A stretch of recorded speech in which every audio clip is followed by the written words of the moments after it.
2 fois plus de voitures volées que dans l'Hexagone.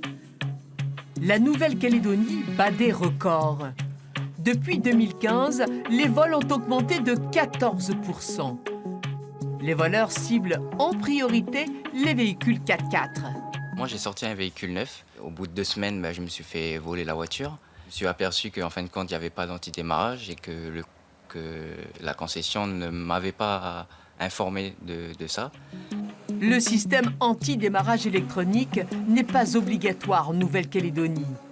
Voler un véhicule ne prend que quelques minutes. Il n'y a pas d'anti-démarrage. Donc là, je peux vous le prouver, j'ai pas la clé. Je fais toucher le dernier et le véhicule démarre. Aujourd'hui, certains assureurs n'acceptent que les véhicules équipés d'un système anti-démarrage.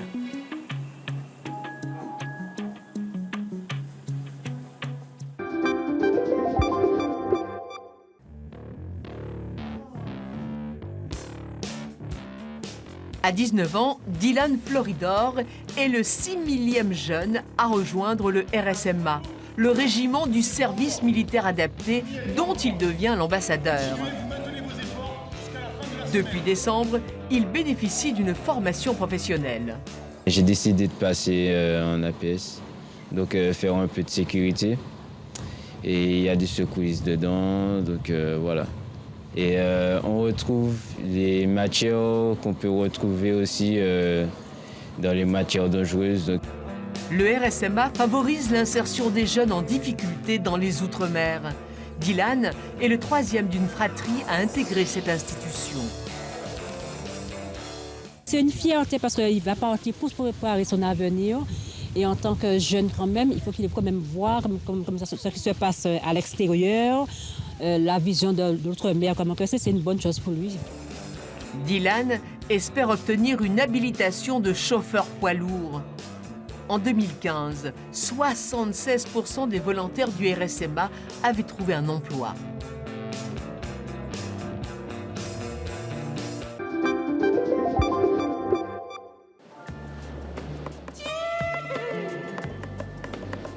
Nukutapu, l'îlot interdit.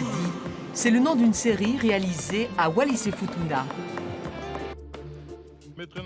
Nukutapu est en compétition au Festival international du film océanien.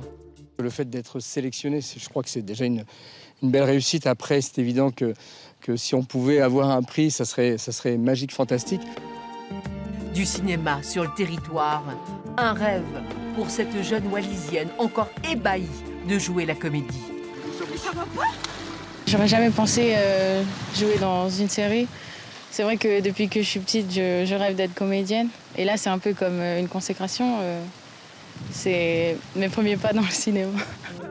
La pêche miraculeuse, c'est l'épisode qui sera diffusé aujourd'hui devant le jury du FIFO à Tahiti.